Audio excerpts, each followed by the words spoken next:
Pada contoh 14.2 kita akan melihat trade-off ketika memilih mode transportasi. Di sini sebagai contoh kasus ya, ada sebuah perusahaan manufaktur appliance, Eastern Electric, dengan pabrik yang ada di daerah Chicago. Nah, Eastern Electric ini membeli semua keperluan motor untuk appliance yang dibuatnya itu dari Westview Motors, yang lokasinya di Dallas. Saat ini ya, II membeli 120.000 motor setiap tahun dari Westview dengan harga 120 US dollar per motor. Demand-nya relatif konstan untuk beberapa tahun ya, dan diharapkan tetap seperti itu ya. Kemudian berat setiap motor sekitar 10 pound. Kemudian II ya membeli biasanya ya dalam bentuk lots ya 3.000 motor. Kemudian Westview mengirimkan setiap pesanan II ya dalam satu hari sejak menerima pesanan ya. Jadi lead time-nya itu adalah 1 hari lebih dibandingkan transit time. Jadi dari total waktu pengiriman itu lead time ditambah transit time ya. Nah, pada assembly plan-nya ya II memiliki safety inventory ya 50% dari average demand ya selama delivery lead time ya. Nah, di sini manajer pabrik menerima beberapa proposal untuk transportasi ya, dan harus memilih salah satu. Proposal yang diajukan ada pada tabel 14.4 ini ya. Di sini ada istilah CWT ya, yang ini sama dengan 100 pound ya. Nah, kemudian ada skema golden pricing di sini ya. Golden pricing dengan menggunakan marginal unit quantity discount ya. Kemudian golden ini ya mengusulkan atau mengajukan proposal ya. Marginal rate-nya ya untuk quantity yang lebih dari 250 CWT ini yang awalnya $4 per CWT ya menjadi $3 ya per CWT ya. Dan kemudian menyarankan II untuk menaikkan batch size-nya menjadi 4.000 motor ya. Sehingga bisa mendapatkan biaya transportasi yang lebih murah. Nah, mana di antara alternatif ini yang seharusnya dipilih oleh manajer pabrik? Ya. Kita lihat di sini ya. Ini analisisnya, kemudian kita juga buat Excel-nya ya. Buat Excel-nya. Jadi kita input datanya tadi ya. Bahwa jumlah motor yang dibeli setiap tahun 120.000. Kemudian biaya per motor 120. Beratnya 0,1 CWT atau berarti ya ini 1 CWT itu 100 pound ya, berarti ini sama dengan 10 ya, 10 pound ya. Safety inventory ya. Ketika lead time 50% ya. Kemudian holding cost-nya 25%. Ini inputnya ya. Kemudian di sini adalah proposal yang tadi ya. Di sini kita bisa menghitung ya. Kalau carrier-nya ya IM Railroad ya. Ini kuantitas yang yang dikirim ya. Ini 200 ya, berarti kali 10 pound kan menjadi 2.000 pound ya. Kemudian biaya pengirimannya 6,5 ini kan. Transit time-nya 5 hari. Kemudian northeast tracking ya. Berarti ini quantity yang dikirimnya 1000 ya, 1000 pound ya, shipping cost-nya ini. Kemudian Golden Freeway ya, ini kan. Nah, kemudian di sini juga ada ya proposal yang lain yang menggunakan marginal quantity discount ya. Jadi Golden Freeway ini dia mengajukan proposal ya, penawaran ya dengan menggunakan marginal quantity discount ya, artinya kalau harganya 500 kalau yang dikirim itu 500 sampai 1.500 ya, maka ongkos kirimnya $8. Tapi kalau yang dikirim itu 1.500 sampai 2.500 ya, menjadi $6 ya. Dikirimnya lebih dari 500 ya, maka kelebihan di 2.500 itu $4 ya. Nah, kemudian mengajukan lagi proposal baru gitu kan. Ya, jadi yang $4 itu diturunin lah gitu, jadi $3 gitu kan kalau pengirimannya itu di atas 2.500 ya. Nah, ini adalah transit time-nya ya. Transit time-nya. Baik. Nah, di sini kita analisis ya. Kita analisis setiap proposal yang ada ya.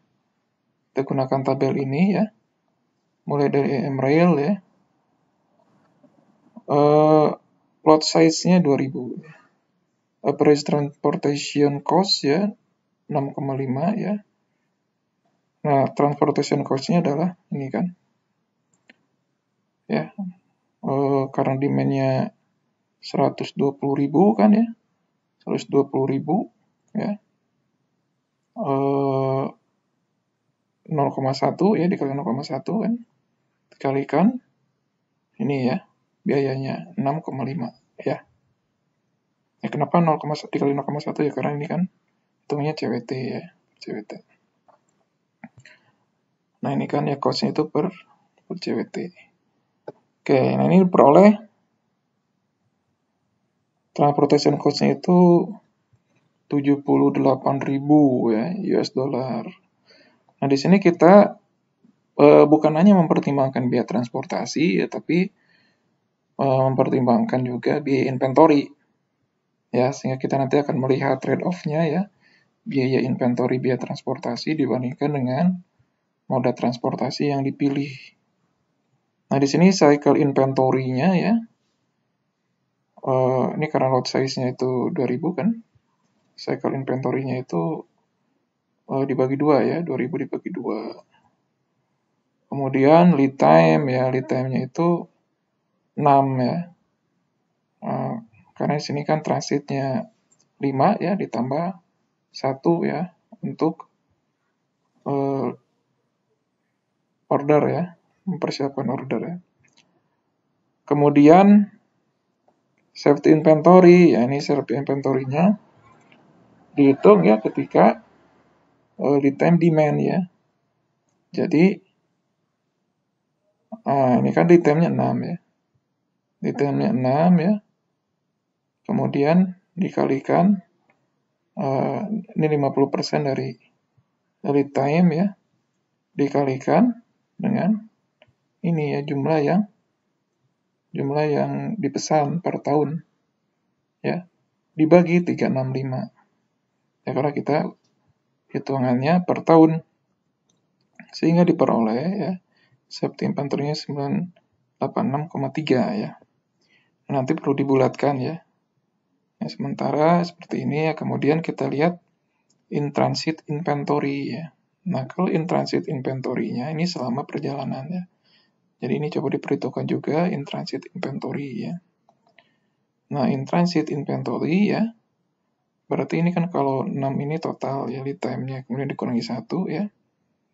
Karena yang memperhitungkan selama perjalanan ya. Nah, kemudian dikalikan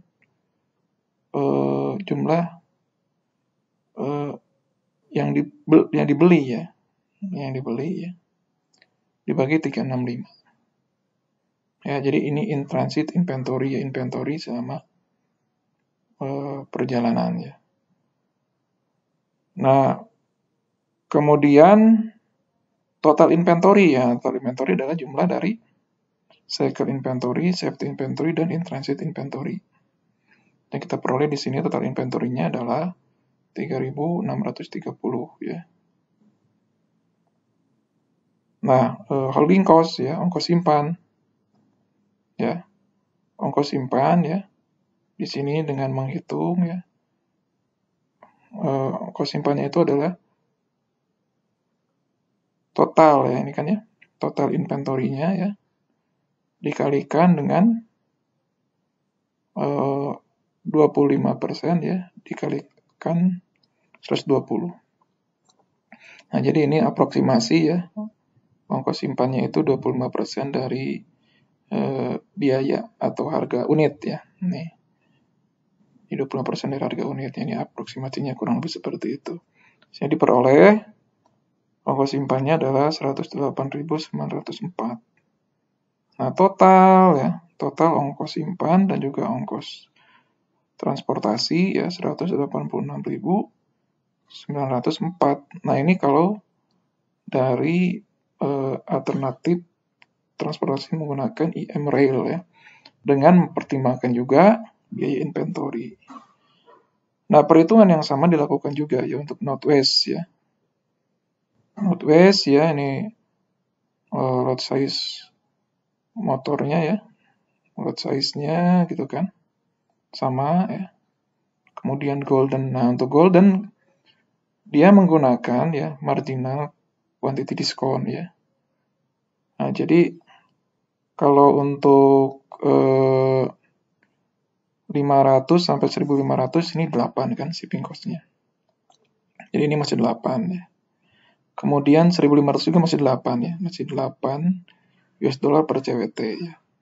Nah, ketika dia sudah 2.500 ya, maka quantity discount-nya mulai berlaku ya.